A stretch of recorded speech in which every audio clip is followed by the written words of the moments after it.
Did you know that Soshiro Hoshina has a brother who is even better than him in swordsmanship? Or why Minna Ashiro acts like he hates Kafka Hibino? Well, in this video you will get to know lots of things like this, as I'll explain the backstory of every major character in Kaiju number 8 up until they join the defense force. So let's begin with our main protagonist Kafka Hibino. As a child, his hometown was devastated by a Kaiju, destroying his and Minna's homes and school. This tragedy profoundly shaped Kafka's worldview, fueling his hatred for Kaiju and his desire to protect others. During the aftermath, Kafka and Minna bonded over their shared loss. In a pivotal moment, Kafka took Minna's hand and vowed to join the defense force to eradicate Kaiju, promising they would fight side by side as officers. This childhood peg became the driving force behind Kafka's life, with Minna as his inspiration and goal. They studied Kaiju together, learning about the core's weak points and classification, with Kafka expressing a protective instinct toward Minna, promising to shield her from fear. And later, by the age of 23, Kafka had failed the defense force entrance exam for 4 consecutive times. And when Minna Ashiro turned 18, she also applied for the defense force entrance exam. This is where Kafka's backstory ends and Minna's stories begin. The childhood backstory of Minna and Kafka is almost same, so it's better not to explain all that thing again. Anyways, when Minna turned 18, she takes the defense force entrance exam for the first time alongside with Kafka, who have already attempted 4 times. Minna was kinda nervous since it was her first time. Meanwhile, Kafka compares her against her nervousness, so both of them appear for the exam. Few days later, the result arrived. On the emblem, it shows that Minna had passed the exam on her first attempt, while Kafka failed for the 5th time. After seeing the result, Minna wasn't happy because she wanted to join the defense force along with Kafka. On the first day of the training, Minna's performance with the combat suit was far from normal. On her first attempt to shoot a practice target, she accidentally unleashed a powerful attack that obliterated the entire field and the abandoned structure within the training area. Everyone was totally in shock after seeing this. Then Minna was immediately taken to the lab for the scientists to study her strength. After all the testing, they discovered that Minna is a super artillery assault specialist. Her ability to maximize the power output of any kind of gun was totally abnormal, but her other stats were average. Upon seeing this, Asao and Keiji discussed that she just needs a proper training, stating that Minna could become one of the best Kaiju killer in the history of defense force. Asao even said that Minna is the missing link of the defense force, and neutralizing Kaiju will never be the same. While scientists continued to study her in the laboratory, Minna felt scared and anxious, wishing Kafka were there to comfort her. But sadly, Kafka never arrived. One day, a giant class Kaiju emerged again. It was a perfect opportunity for the defense force to test Minna's ability. Her platoon leader told her that if she replicates the power output from her training session, she could kill the giant Kaiju in just one shot. But Minna was scared that what if she accidentally kills her comrades who are near the Kaiju holding it back. This put immense pressure on Minna. Then she recalled Kafka's promise to be by her side whenever she needed him. But when she looked beside her, Kafka wasn't there to help her. Then the platoon leader shouted Minna to shoot the Kaiju since it has reached the neutralization zone. So somehow Minna swallowed her nervousness and fear and unleashed a powerful shot. The shot was so powerful that it instantly one-shot the Kaiju, and it even damaged the rooftop section. As the time passed, day by day Minna became stronger, but also cold-hearted because Kafka wasn't there to support her. After waiting a long time for Kafka to join the defense force, she became frustrated and started calling Kafka a liar for not keeping his promise. And this is why Minna always ignored Kafka in present day, because she had so much expectation with Kafka.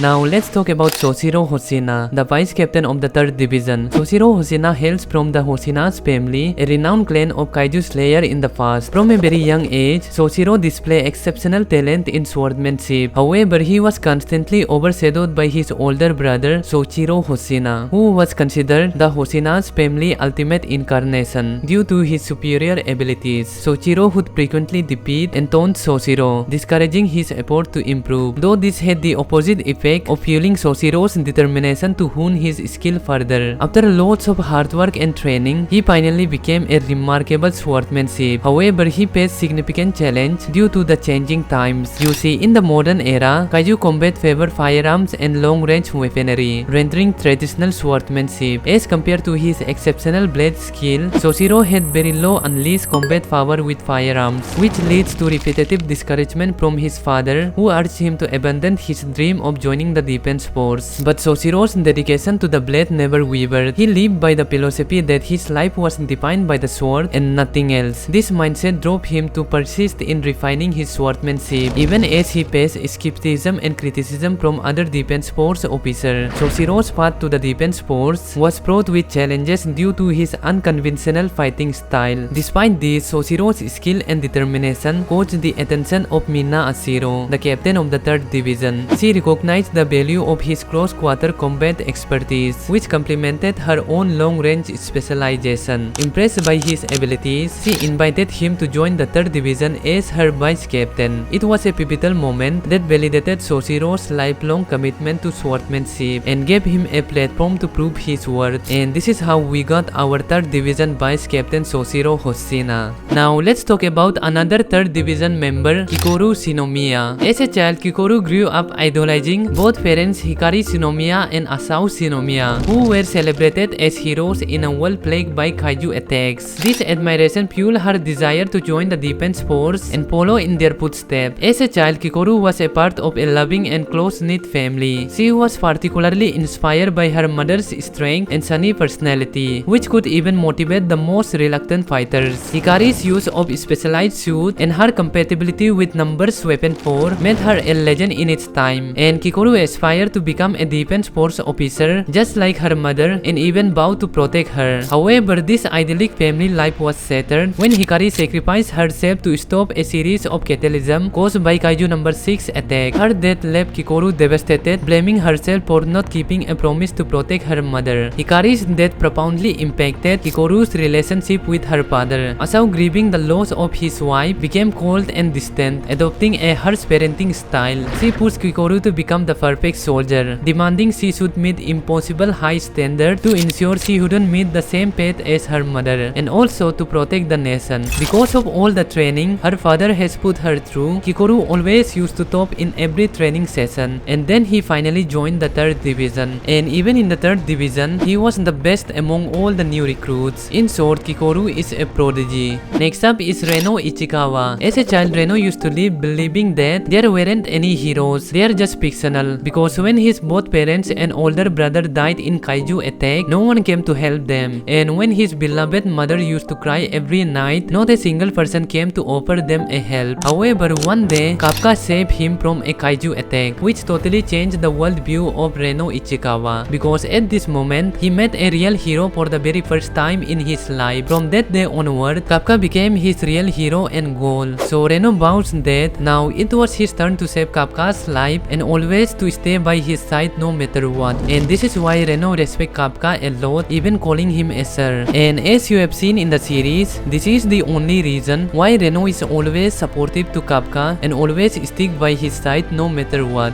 Now let's talk about Gen Narumi, widely known as Japan's strongest defense force officer. But it wasn't always like this. You see, in the past, Narumi was a very incompetent guy. Before becoming the captain of the 1st Division, he had been kicked out from the platoon 8 times for tardiness, absence, and rule violation. He was totally a punk who was just one step away from being discharged from defense force forever. However, Asao saw potential on Narumi. He was sure that Narumi would become the backbone of the 1st Division, but he still lacks the experience of winning and losing. So Asao personally trained Narumi, but in a twisted way. You see, Asao challenges Narumi for sparring matches and tells to demonstrate his skills, and stated that he didn't need an incompetent officer who is all about talk. Asao then easily defeats Narumi in every sparring match they had, which made Narumi really frustrated because no matter how hard he tried, he just couldn't defeat Asao even once. Day after day, Narumi kept on challenging Asao in boxing, martial arts, swordsmanship, and shooting, but even so, he just couldn't match his level. He just kept on losing to Asao. One day, after their practice at the shooting range, he told Narumi that he don't need an incompetent troop in the 1st Division. From that day on, Narumi vowed to surpass Asao and get recognized by him. Then he finally started training really hard like never before. So because of this, in no time, he got compatible with Numbers Weapon 1 and also became the captain of 1st Division. However, even so, Asao never got impressed by Narumi, and as the time passed by, Asao grew older and stopped training with Narumi. So this was the story of Gen Narumi and all the major characters character in Kaiju number 8. And it's time to end the video here. See you guys in the next video.